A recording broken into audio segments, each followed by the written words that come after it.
L'histoire de Venturi, qui fêtera ses 40 ans en 2025, est remplie de succès, de rebondissements, d'échecs et de tempêtes. Mais Venturi reste avant tout un constructeur hors du commun, mais surtout une grande fierté française. Retour aujourd'hui sur l'histoire de cette marque emblématique qui a commencé dans un jardin et qui a fini sur la Lune.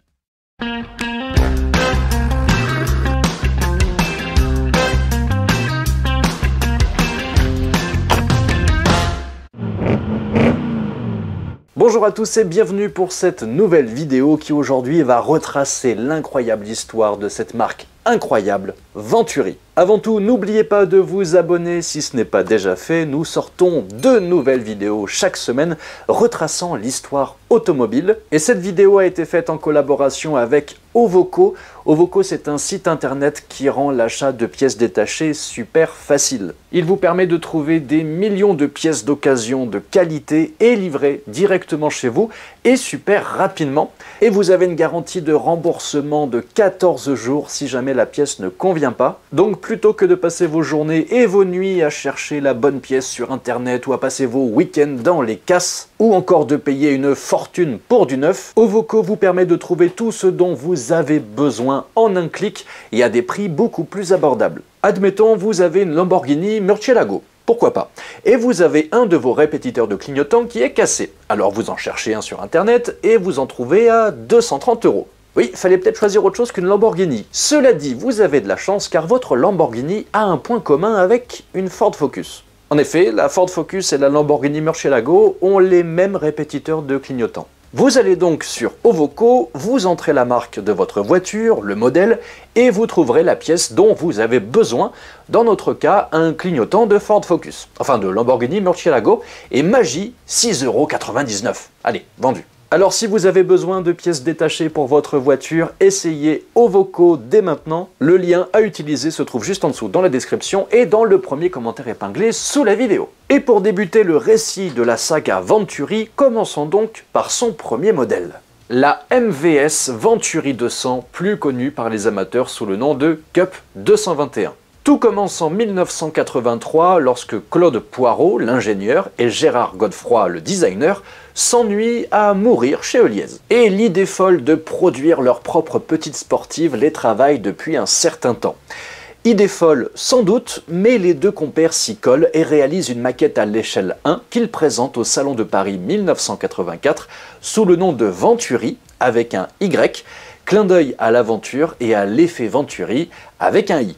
Si le moteur n'est pas encore choisi, les bases des futurs Venturi sont jetées avec une ligne qui encore aujourd'hui reste d'une étonnante modernité. Ce salon de 1984 est un déclic, l'accueil de la presse est unanime, le public adhère et surtout un financier, Hervé Boulan, se met en tête d'aider les deux compères à poursuivre leurs rêves. Boulan sait convaincre et il réussit à récolter 5 millions de francs d'investissement de la part de particuliers, mais surtout auprès d'une filiale de Total, la société financière d'Auteuil. La manufacture de voitures de sport, MVS, est donc officiellement lancée en septembre 85, avec évidemment Hervé Boulan en tant que PDG. Si les finances sont désormais là, il reste encore à régler le problème de la technique. Pendant presque 2 ans, ils vont travailler d'arrache-pied dans les ateliers de Jean Rondeau, au Mans, pour réaliser un premier prototype équipé d'un moteur de Peugeot 505 turbo de 200 chevaux. La mise au point se fera grâce à Jean-Pierre Beltoise et Mauro Bianchi.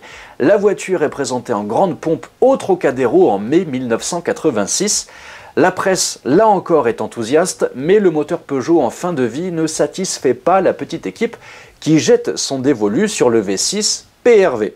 Entre-temps, Boulan a fait évoluer la philosophie de la petite sportive vers une GT de luxe, prête à en découdre avec les Alpines, les Porsche et autres Ferrari. Une usine est construite à Cholet, l'aventure s'accélère et la production peut commencer début 1987 pour enfin livrer la première voiture. Évidemment, comme toute voiture de petite série, on s'amuse à reconnaître des éléments qui viennent d'autres constructeurs, notamment les rétroviseurs de Citroën, Porsche ayant refusé de vendre ceux de la 911, l'essuie-glace vient de Mercedes, les commandes de chauffage et certains boutons et commodos de Peugeot, ou encore Renault qu'on retrouve pour le cendrier et les boutons de vitre électrique. Les 200 chevaux du V6 2,5 litres turbo de la Venturi mériteraient d'être un peu plus nombreux vu ce que propose la concurrence, mais l'excellence du châssis créé par Poirot et sa tenue de route exceptionnelle en font d'entrée de jeu une référence, malgré l'absence d'image de marque. Fin 1987, 52 exemplaires de la Cup 221 ont été construits. La fabrication est artisanale, le luxe est bien présent avec des boiseries en ronces de noyer. D'ailleurs, chez MVS, tout est compris, rien n'est en option, et tout ça fait que l'avenir semble radieux. Pourtant, l'entreprise est loin d'être rentable, mais l'ambition est là. En 1988, la version cabriolet, appelée Transcup, est présentée au Salon de Paris. Hervé Boulan quitte l'affaire, tandis que 114 voitures sont construites cette année-là.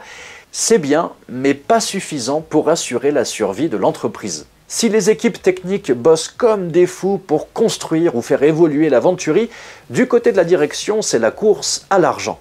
En outre, quelques petits soucis de fiabilité, rançon de l'artisanat, nuisent à l'image du petit constructeur. En plus de ça, les travaux sur le Transcup prennent du retard, notamment à cause des problèmes d'étanchéité. D'ailleurs, pour le Transcup, on ne parle pas de cabriolet, car c'est une voiture 3 en 1. Car les hommes de Venturi ont décidé d'innover et de proposer non pas une capote en toile, comme tous ses concurrents, mais ce que l'on connaît désormais comme un coupé cabriolet. Et même mieux, c'est un coupé targa cabriolet, même si le démontage du toit se fait à la main. Et on peut dire qu'avec le Transcup, MVS était en avance sur son temps, même s'il n'est jamais bon d'avoir raison avant tout le monde.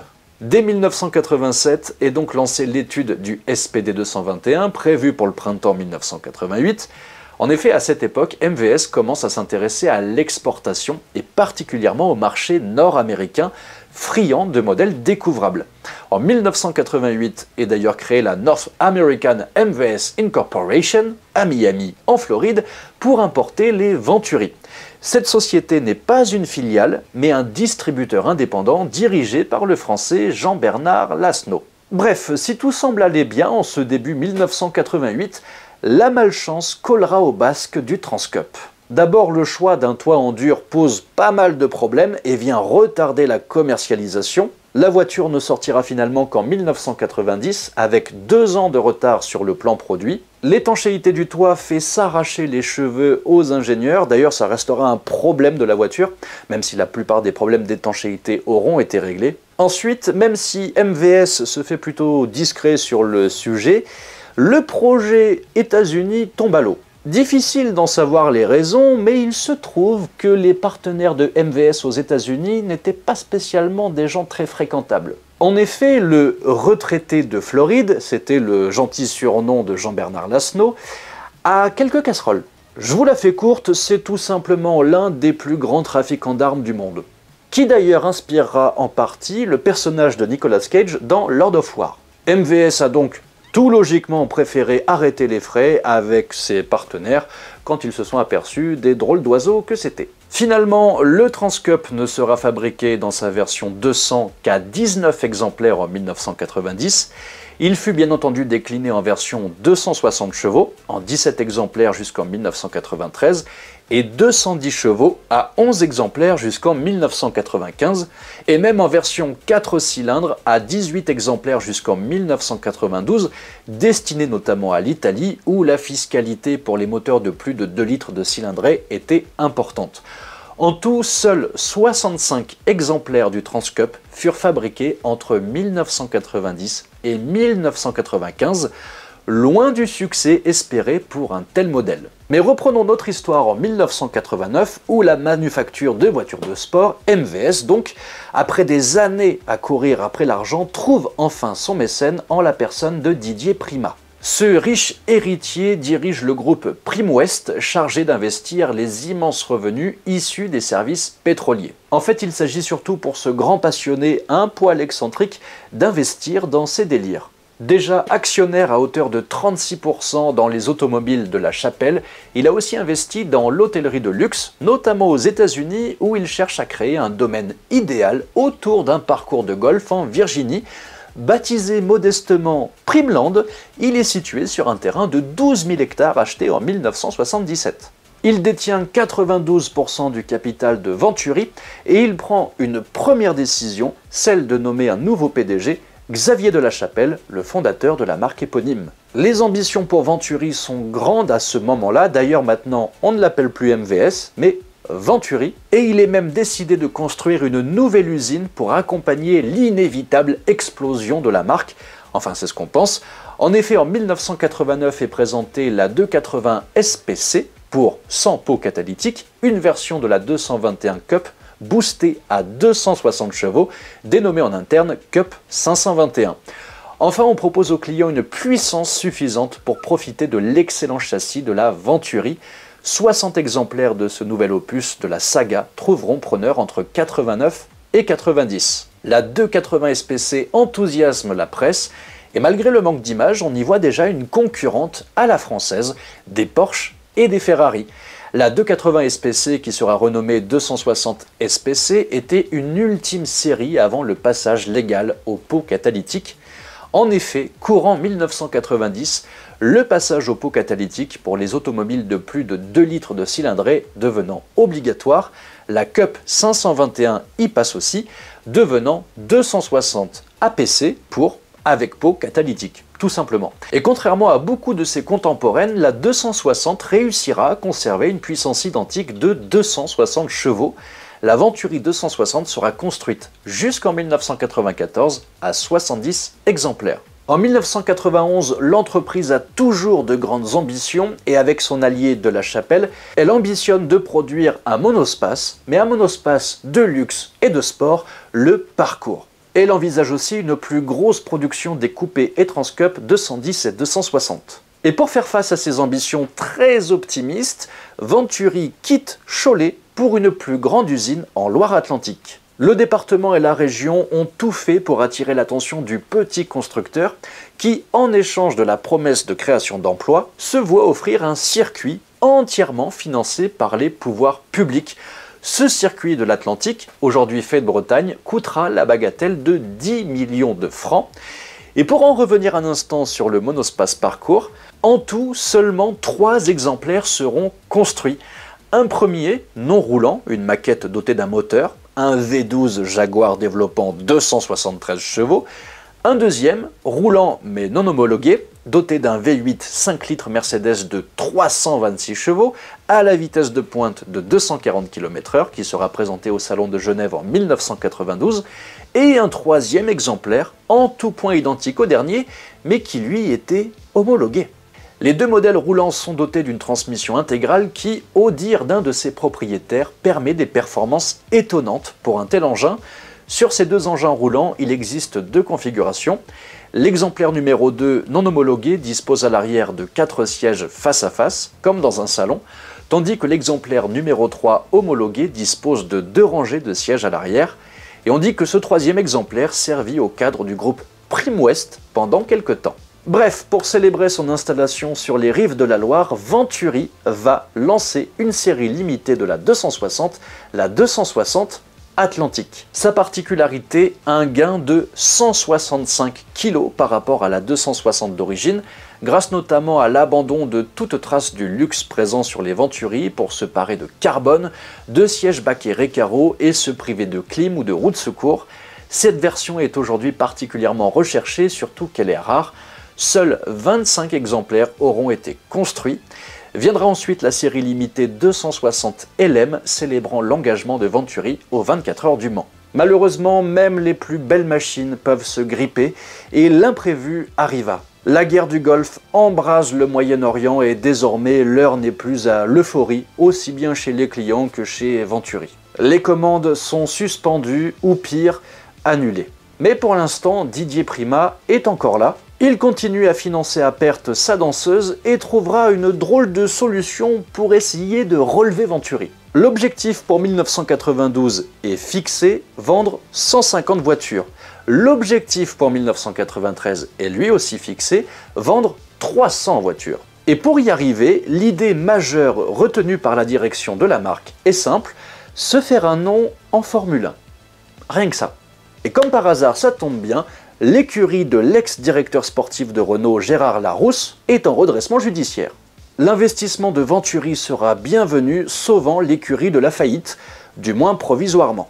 La nouvelle structure prend le nom de Venturi Larousse, détenue à 65% par Venturi.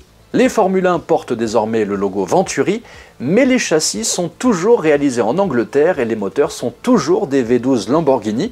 Venturi n'apporte rien d'autre que de l'argent, ce qui n'est pas forcément très bénéfique pour promouvoir ses propres voitures. En outre, la saison s'avère catastrophique puisque l'écurie ne marquera qu'un seul point au Grand Prix de Monaco.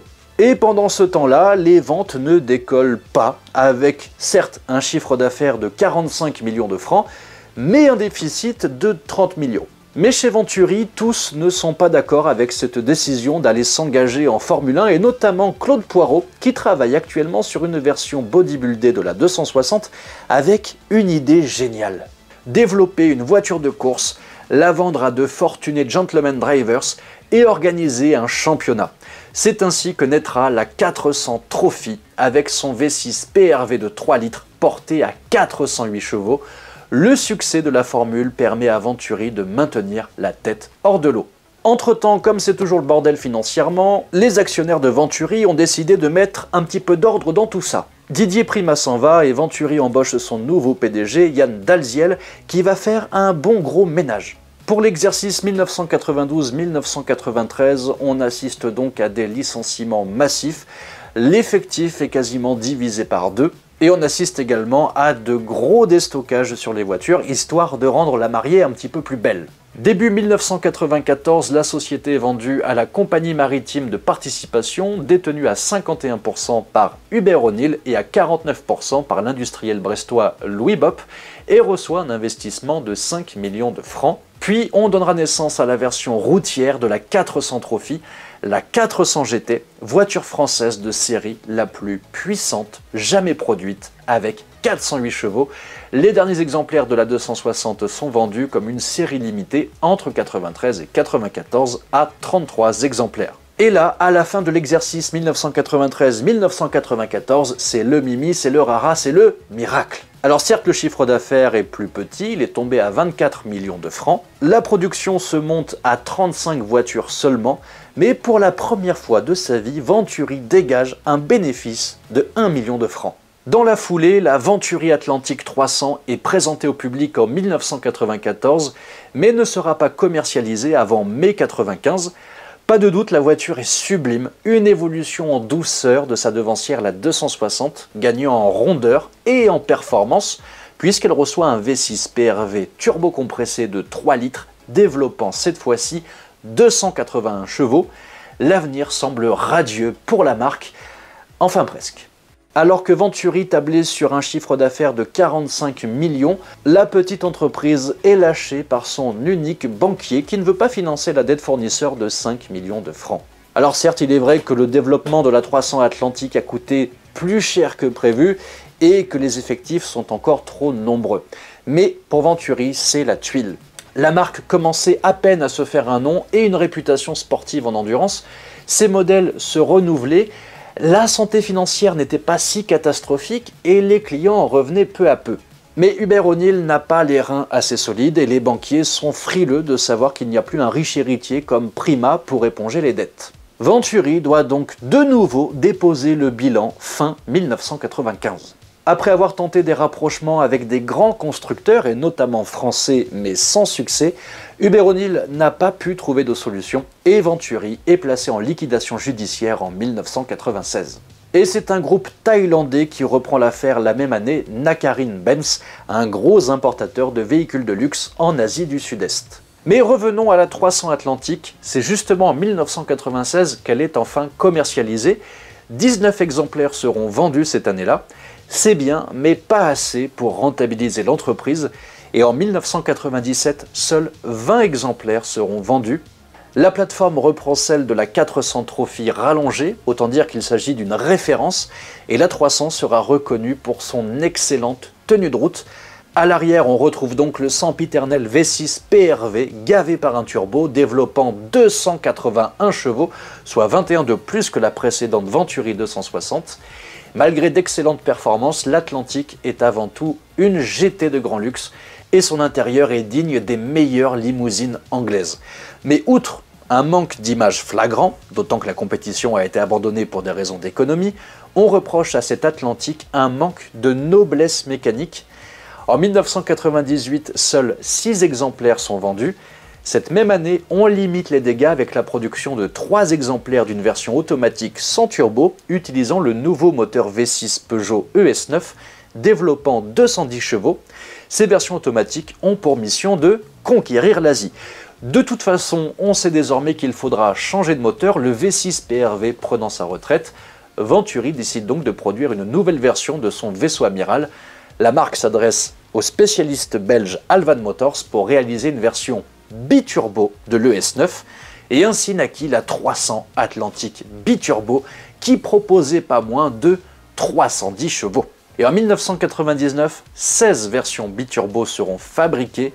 Mais la rapidité d'exécution de cette nouvelle version se fit au détriment de la fiabilité et des réglages. Ses premiers et derniers clients essuyèrent les plâtres, mais le temps pressait à l'époque. Il fallait sortir la voiture le plus rapidement possible, histoire de relancer la marque, car le marché asiatique s'était retourné et le propriétaire thaïlandais n'était plus aussi fringant qu'en 96. À tel point que fin 99, la marque dépose à nouveau le bilan, après 67 exemplaires de 300 Atlantique, tout modèle confondu. Et cette fois-ci, c'en était fini de Venturi, en tout cas tel qu'on l'a connu pendant 15 ans. Plusieurs offres de reprise sont proposées, mais c'est le monégasque Gildo Pastor Palanca qui emporte la mise en 2000. La plus grande partie du personnel n'est pas reprise et l'entreprise emménage à Monaco pour poursuivre une nouvelle aventure. Nouvelle aventure dont nous ne parlerons pas aujourd'hui, mais pour résumer, après avoir sorti la Fétiche en 2006, le premier roadster électrique au monde s'il vous plaît, aujourd'hui Venturi, c'est ça. Nous sommes donc bien loin de la Cup 221. Merci à tous d'avoir suivi cette nouvelle vidéo. Alors je sais que certains vont être déçus parce qu'on n'a pas détaillé les modèles Venturi, mais vous vous doutez bien que si j'avais détaillé les modèles, la vidéo aurait été très longue. Mais dites-moi dans les commentaires si vous souhaitez une vidéo sur un modèle en particulier de Venturi. Je serais curieux de savoir lequel. Dites-moi ça dans les commentaires et puis on fera la vidéo. Merci également à Ovoco, n'oubliez pas d'utiliser le lien dans la description ou dans le premier commentaire épinglé sous la vidéo si vous êtes à la recherche de pièces détachées pour votre voiture. Ils proposent des pièces d'occasion de qualité, bien moins chères, avec une garantie de remboursement de 14 jours livrée directement chez vous. Vous trouverez forcément tout ce dont vous avez besoin pour votre voiture sur Ovoco.